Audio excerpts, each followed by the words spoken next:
أبدا على حبيبك خير الخلق كلهم يا ربي بالمصطفى لمقاصدنا واغفر لنا والحبيب الذي ترجى شفاعته لكل هول من الأموال مقتحم يا رب بالمصطفى لمقاصدنا واغفر لنا ما مضى يا واسع اللهم صل وسلم بسم الله الرحمن الرحيم الحمد لله رب العالمين والصلاة والسلام على أشرف الأنبياء والمرسلين سيدنا ومولانا محمد وعلى آله وصحبه أجمعين أما بعد قال الشيخ المحلب رحمه الله تعالى وعلى من نفع به وببركة علمه في الدارين آمين اللهم آمين اللهم ألهمنا علما أفقه به أوامرك ونواهيك وارزقني فهما أعلم بك كيف أناجيك برحمتك يا أرحم الراحمين اللهم إنا نسألك الفتوح والمنوح والرشد وتوبة النصوح صلاح الجسد والروح رب اشرح لي صدري ويسر لي أمري واحلل عقدة من لساني يفقهوا قولي سبحانك لا علم لنا إلا ما علمتنا إنك أنت العليم الحكيم لا حول ولا قوة إلا بالله العلي العظيم الحمد لله. Mari puji syukur kita panjatkan kehadirat Allah Subhanahu wa taala pada malam ini dengan hidayah hidayahnya Allah.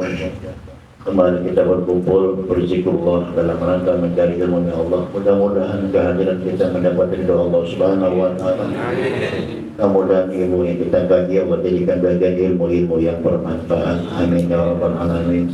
Bapak-bapak, saudara sekalian yang hormati, saya hadirin. Minggu yang lalu pernah kita membahas satu hadisnya Rasulullah SAW. Bacalah Al-Quran mencari ridhonya Allah. Iqra'ul Quran wabtaghu bihi wajhallahi ta'ala. Min qabli ayya qaumun yuqimunahu iqamatal tidak yata'ajjalun wa la yata'ajjalun wa Abu Dawud an Jabir. Kata Rasulullah SAW, bacalah Al-Quran. Kalau bisa memang ini setiap hari kita baca, walaupun sekedar satu ayat, dua ayat. Al-Quran itu merupakan benteng.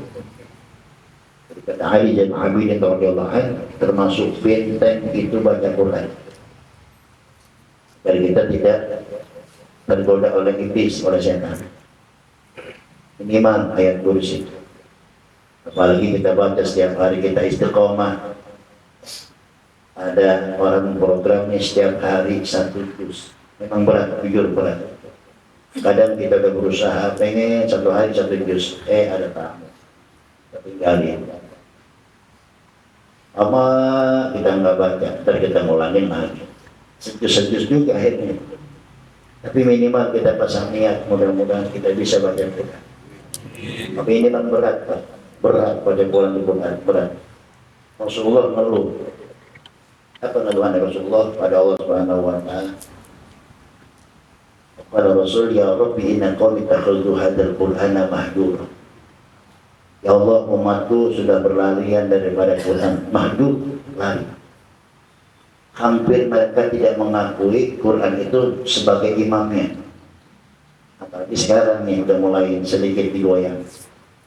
Akidah kita masalah Al-Quran itu mereka pendapat bahwa ini ucapan Nabi bukan firman Allah. Rasulullah SAW memang tidak pernah berbicara, tidak pernah berbuat kalau tidak diawali dengan wahyu.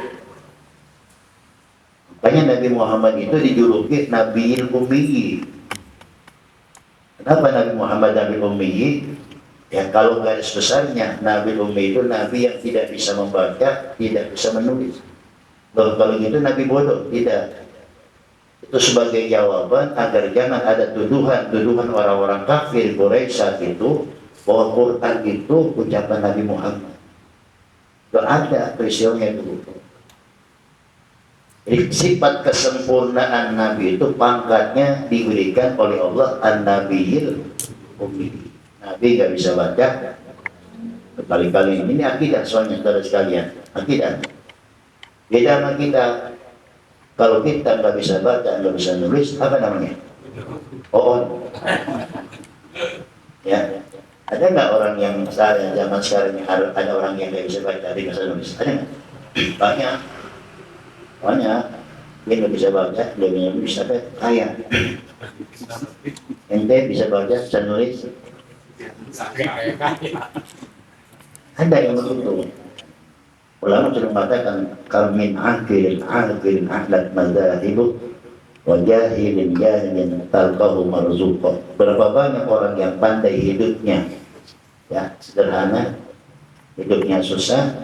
Berapa banyak orang yang bodoh itu hidupnya diberikan kemudahan oleh Allah. Nah, sekarang kita balik ya, kalau yang pintar aja susah, apalagi tapi nyatanya kadang-kadang dibalik oleh Allah sekalian. Oke, sini nanti kita itu dianjurkan agar kita pandai bersyukur nikmat Allah. Intinya apa? Nanti tidak merasa angkuh bahwa hasil yang kita dapatkan itu hasil usaha kita. Jangan sampai kita itu punya perasaan semacam itu. Ya, hakikat mensyukuri nikmat Allah kata Syashibli ya. Asyukru ru'yatul mun'imi la ru'yatun ni'ami. Hakikat mensyukuri nikmat Allah itu berusaha keras siapa yang memberi nikmat, bukan melihat lahiriah nikmat. Ada memang ya program kedokteran agar kita sehat itu makan 4 sehat 5. Yang beri sehat siapa? Allah. Banyak orang yang makan enak-enak pada mati, nggak menjamin. Banyak orang yang kadang-kadang nggak layak yang kita lihat makannya, tapi mereka sehat hidup. Itu syariatannya. Jadi berusaha keras kita lihat siapa yang beri nikmat. Hari ini Allah takdirkan kita berkumpul di tempat yang baik, siapa yang berakhir? Allah. Ini banyak yang agak datang, yang paling jauh datang, yang dekat enggak, emang bukan urusan kita. Itu nggak bakal bisa kita rekayasa, saudara sekalian. Jadi gerakan dan panggilan Allah itulah yang kita harapkan. Kalau di saat kita melihat orang melakukan kebaikan, kita nggak digerakin hati kita oleh Allah, termasuk qaswatul qalb. Bisa melihat tapi kita nggak bisa melaksanakan. Kita orang beriman tuh agar kita pandai mensyukuri nikmat Allah, nanti nggak bakal congkak. Ini nggak mengatakan ini punya saya, ini punya saya. Itu syariatnya tuh kalau kita melihat nikmat itu semata-mata pemberian Allah. Jangan lihat lahiriahnya doang. Alhamdulillah nih usaha saya berhasil. Dilupain tuh Allah. Dia seakan-akan yang berusaha, yang berhasil. Allah hilang jasanya udah. Ya, itu supaya kita ingat-ingat lagi. Berusaha melihat siapa yang beri nikmat, bukan melihat lahiriah nikmat. Itu termasuk penting ya. Tapi Ali dan Abid Al-Quran, qiraatul Quran. Kemudian masjid juga penting. Jadi kembali sekarang lagi masalah Nabi Ummi. Sebab memang banyak tuduhan di zaman itu. Makanya sekarang diputar kembali nih film-film yang telah terjadi di zaman dulu, sekarang diputar lagi sama Allah. Ya. Jadi kalau dulu jahiliyah, betul jahiliyah, sekarang jahiliyah modern. Banyak LGBT maksain supaya dia mengadakan apa nih? Pertolongan. Tidak ada, diputar lagi sekarang sama Allah. Ya, umatnya Nabi Allah dulu. Putar lagi, walhasil bagian zaman dulu sekarang belum putar-putar lagi sama Allah. Berarti apa? Kalau memang ini ibarat film diputar lagi, ulangan, bikin lagi, habis dah, tamat. Berarti ya kiamat. Jadi Allah Subhanahu wa taala itu mencontohkan zaman-zaman dahulu supaya kita ngambil iktibar, ngambil taksir. Oh, umat dulu begini, akibatnya begini. Oh, umat dulu begini, akibatnya begini. Sebetulnya untuk apa? Jangan sampai kita tuh ngikutin. Cuman kan manusia ini serba salah, Pak. Ya, dengan beralasan hak asasi sehingga mereka itu tidak mau dinasihati. Wajar kalau gitu. Abdullah bin Mas'ud radhiyallahu anhu mengatakan nanti di akhir zaman orang itu ngikutin nafsu bukan ngikutin ilmu. Kalau orang dulu ilmu dijadikan depan standar perbuatan. Kalau orang punya ilmu Pak bertindaknya bijak. Tapi kalau makan nafsu di depan acak-acakan, ya acak-acakan nafsu soalnya. Ya, jadi itu yang kedua. Yang ketiga, zikrullah. Benteng buat kita. Tolong jangan dianggap remeh dibaca kita baca zikir. Nanti suatu saat ada ma'unah, ada pertolongan Allah yang kita nggak tahu dan nggak sadar itu pertolongan Allah. Dengan hikmahnya kita bikin pagar, kita bikin benteng diri kita. Ibarat orang nimpuk nggak kenal langsung meleset, ya, meleset. Dan juga saudara sekalian kan ada tuh pada waktu ini fadilahnya ulama nih, siapa orang yang baca laqad ja'akum rasulun min anfusikum azizun alaihi ma anittum harisun alaikum bil mu'minina. Waktu saya ngaji dulu, insya Allah itu orang tidak mempan barang tajam. Arti maksudnya nggak mempan barang tajam, kebal itu maksudnya. Tapi jangan nungguin dibacok, jangan lewat ini. Nanti ada ma'unah tersendiri dari Allah yang kita nggak sadar kok bisa begini. Nah itu loh, ya. Nah kejadian ini saya beberapa kali ngalami. Kan saya berani kelebihan, maka saya berani cerita itu ada pernah kejadian yang semua di luar nalar kita. Kenapa? Sebab kita sudah bikin benteng diri kita. Ibarat kita punya rumah di pinggir jalan, kita bikin pagar, mobil nyasar, bukan rumah kita yang dihantam, pagar kita dihantam. Kita jadikan masmumah. Masmumah itu racun. Jadi kalau orang sering dibikin benteng, ada orang nggak senang sama dia nih, kita berbalik, namanya masmumah. Jadi apa yang kita baca ini harus dijadikan seperti racun. Dia akan menghantam orang-orang yang nggak senang. Tapi nggak boleh nuju, nggak boleh bermaksud sesuatu. Nggak boleh umpama saya kedak menteng, saya baca merati biar puyeng nih, nggak boleh. Namanya punya niatan kurang baik. Baca aja kita nanti dengan catatan tadi. Tidak niat kita ini untuk menzolim orang lain. Hanya sekedar untuk membentengi diri kita. Sebab 3 benteng ini sudah banyak orang yang tinggalkan. Banyak tinggalkan yang 3 hal ini. Baca Quran, udah pada malas. Apalagi yang belum bisa baca Quran. Yang bisa aja malas. Apalagi yang nggak bisa baca Quran. Ustaz ceramah hebat banget. Konyol sekarang kita baca Quran. Ustaz nggak pernah baca Quran. Saya sadar sendiri, Pak. Ya, makanya kadang-kadang dari sekalian saya ini kalau makan ceramah menerangkan akhlak Nabi, malu saya. Malu. Ya, kita bisa cerita tapi kita nggak bisa berbuat. Mau saya contohin hal lagi yang gampang nih, logikanya nih yang gampang nih. Ya, saya pernah singgung dulu. Ente punya motor baru keluar dari dealer, ditabrak sama angkot. Separuh bengkok itu motor baru ente. Yang nabrak ente maafin, ente kasih duit. Saya nggak ada cara. Bisa nggak? Motor kita hancur dari belakang, separuh bengkok itu motor kita maafin. Yang nabrak kita maafin, yang nabrak kita kasih duit. Mas dandanin mas dulu, mobil sampean urusan ini duitnya. Bisa nggak begitu? Nggak bisa. Lalu gimana kita ceritakan akhlak Rasulullah? Rasulullah setiap hari caci maki, diludahi. Pertama kali orang yang nyambang nih, yang ngeliatin orang yang ludahi sakit, Nabi Muhammad. Coba makanya pegang masjid diludahi. Mau ngaji dia satu, gitu ya, tahu kira-kira gulung tangan nggak? Itu istilah kayak berbahasa gulung tangan, bukan tangan yang digulung. Itu min tajir mahal wa iradatil hal, bukan tangan yang gulung. Ya, ini kan kita itu akhlak Rasulullah. Gimana kita akan bisa mencontoh secara menyeluruh? Dan dari banyak yang ditinggalkan Pak. Makanya alhamdulillah Allah masih berikan kesempatan kita baca Quran, Allah masih berikan kesempatan kita zikir, Allah masih berikan kesempatan kita sholat berjamaah, benteng dan kuatan. Kata Nabi, bacalah Al-Quran untuk mencari ridhoannya.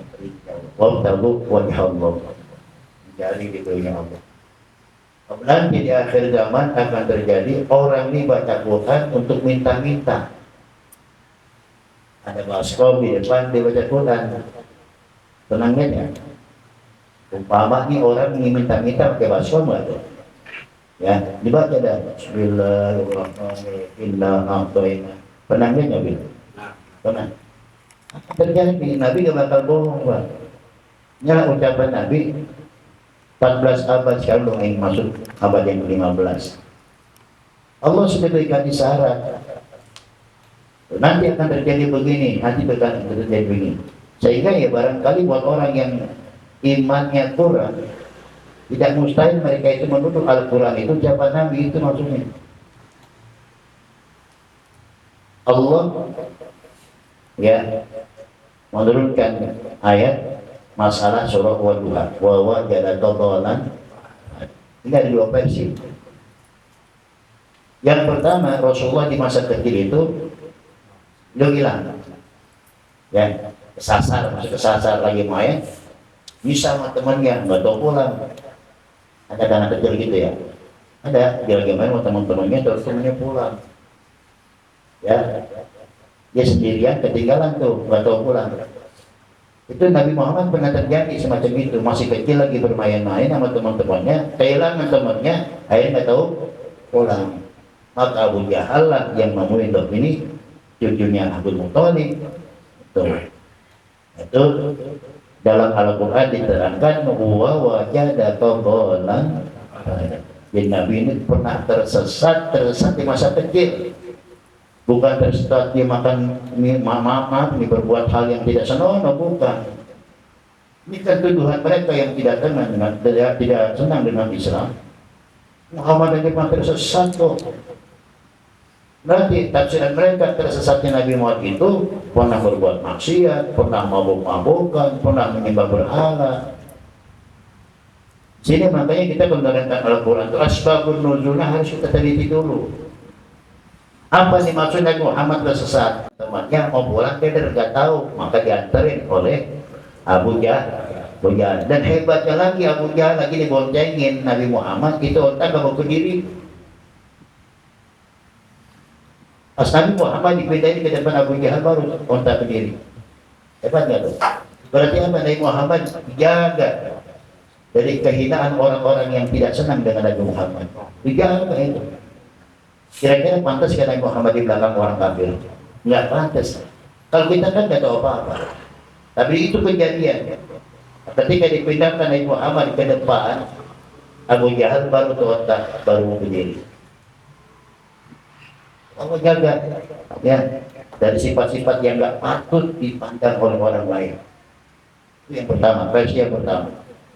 Kemudian yang kedua, di saat itu banyak orang menanya hukum bagaimana nih ya Rasulullah hukum ini. Di saat itu Nabi belum dapat wahyu, sehingga Nabi tidak bisa menjelaskan apa yang ditanya oleh orang-orang oleh para sahabat. Wahyu belum datang.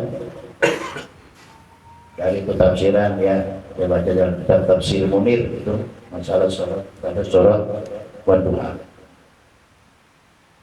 Ya Nabi Muhammad sekali wa mayantiqu 'anil hawa in huwa illa wahyun.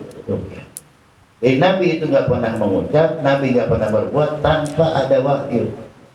Jadi hidup Nabi itu semua memang yang atur Allah. Ya kata Nabi, Allamani Rabbi wa ahsana ta'dibi. Yang ngajarin aku Allah dan yang mempercantik akhlakku Allah. Kalau gitu Nabi nggak punya guru, punya malaikat Jibril. Tapi malaikat Jibril itu pun tidak akan menyampaikan tanpa ada perintah Allah. Semua dibawa kemudian Nabi Muhammad.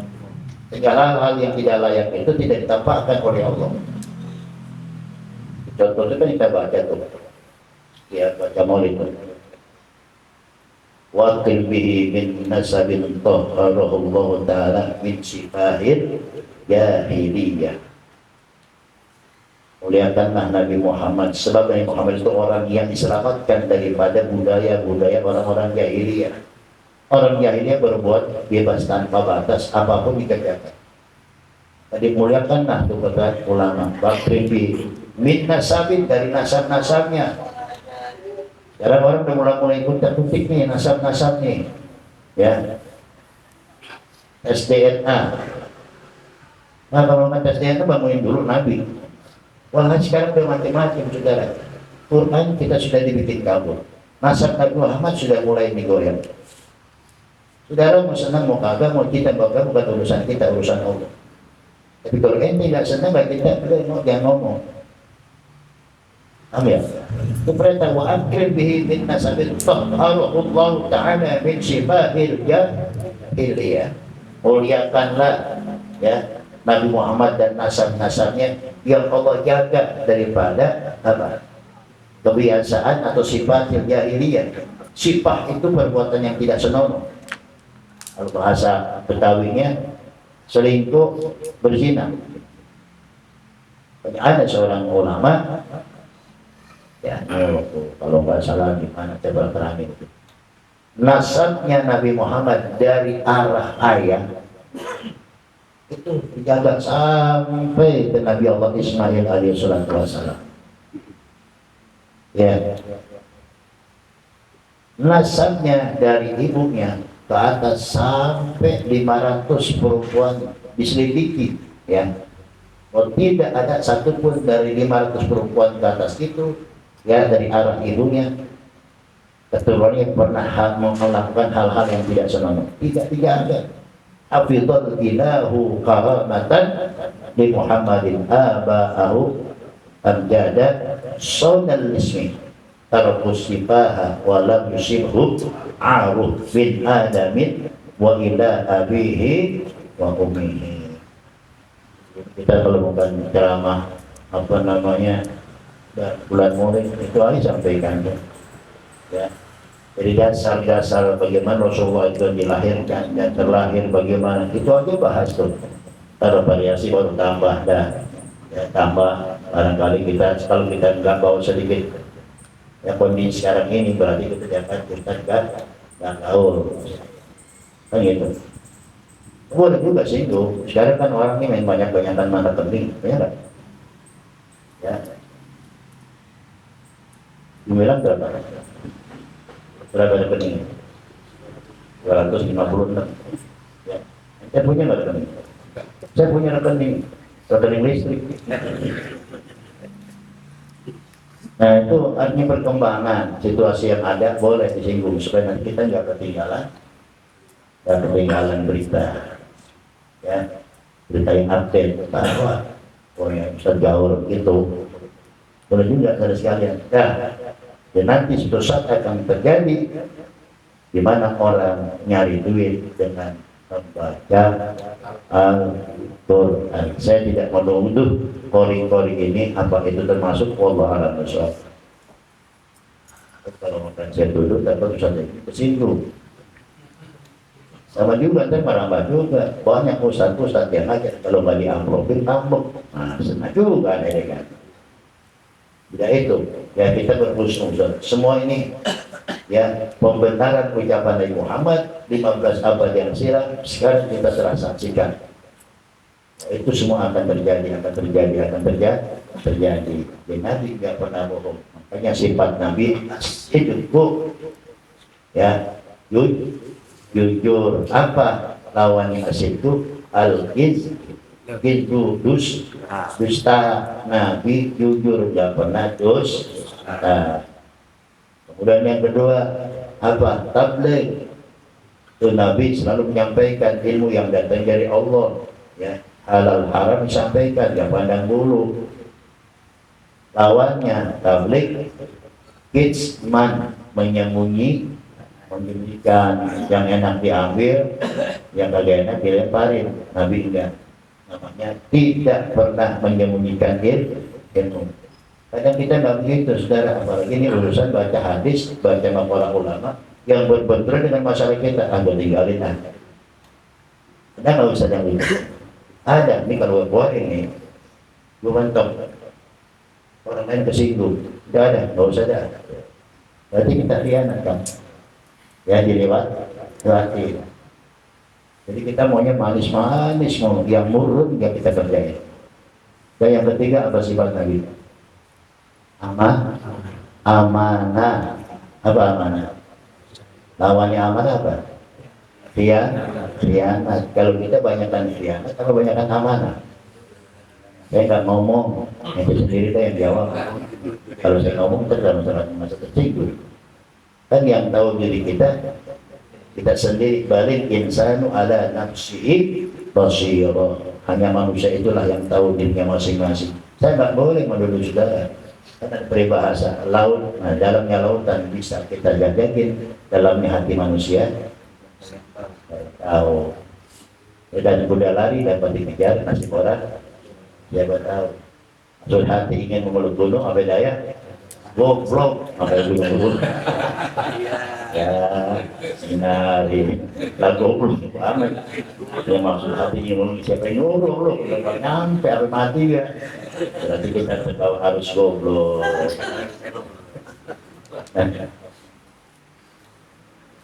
Apa efeknya? Mereka yata'ajjalun wala yata'ajjalun. Ini ayin sama bedanya. Yata'ajjalun, mereka pengennya instan, tapi mereka nggak mau nanti bayarannya. Paham maksudnya? Orang ini sekarang maunya bayaran instan. Nggak salah. Saya nggak menyalahkan.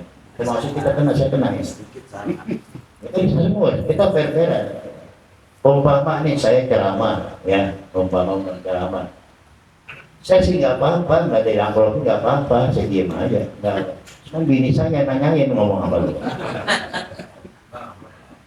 Saya kan begitu. Tapi juga itu jangan jadikan alasan dihantam-hantam Ustaz. Apa Ustaz komersil kalau dikasih ngambek. Sekarang tolong cari rumah sakit, kalau gini saya sakit, cari rumah sakit yang lillahi ta'ala. Apa? Ada nggak? Nyalain Ustaz. Ini kembali ucapan Nabi sudah terbukti. Shadaqta ya Rasulullah. Shadaqta yang benar Rasulullah. Jadi orang sekarang ini maunya instan, berbentuk materi.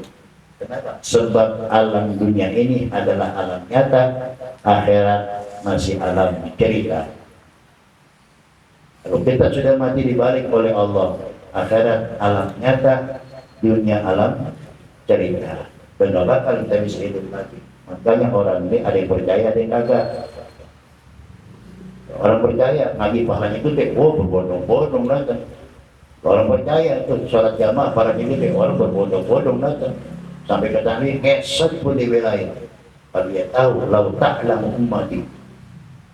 Sekiranya umatku tahu apa yang kedapatan hikmah dan fadilah sholat berjamaah, mereka akan kejar walaupun dan ngesot. Sekiranya umatku tahu apa yang terjadi pada bulan suci Ramadan, mereka selalu berharap jangan tercipta bulan yang lain kecuali bulan suci. Kalau kita nggak tahu, banyak yang enggak. Alhamdulillah malam ini Allah kumpulkan kita nih. Mudah-mudahan bagian kita dikelompokkan orang yang tahu. Walaupun kita nggak tahu cara menyeluruh, alhamdulillah malam ini takdirkan kita kumpul, zikir, silaturahim. Yang mudah-mudahan bermanfaat. Mohon maaf berikutnya. Wallahu a'lam. Allah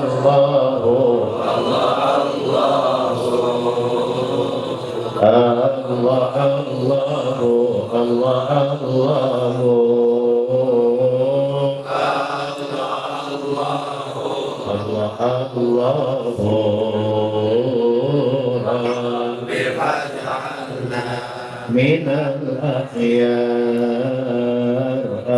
الله الله الله الله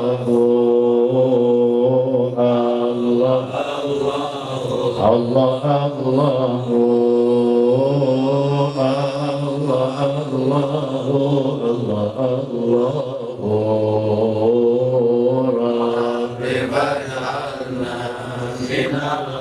رب فانفعنا ببركتهم واهدنا الحسنى بحرمتهم وأمتنا في طريقتهم ومعافاة من الفتن الله الله الله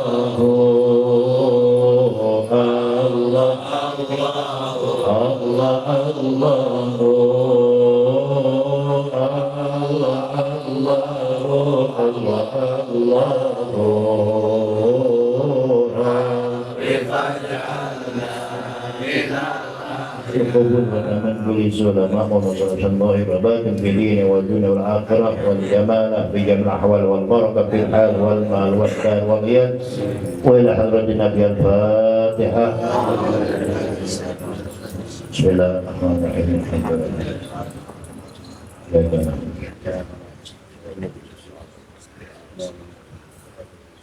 بالفاتحة الفاتحة على الخير وجعلنا من الخير واختم لنا بالخير فإنك ولي كل خير لا تحب الخير. اللهم اجعل أولادنا وذريتنا وتلاميذنا من أهل العلم والخير ولا تجعلنا وإياهم من أهل الفقر والجهل والضيق لهم فيها سبحانك اللهم وتحيتهم فيها سلام.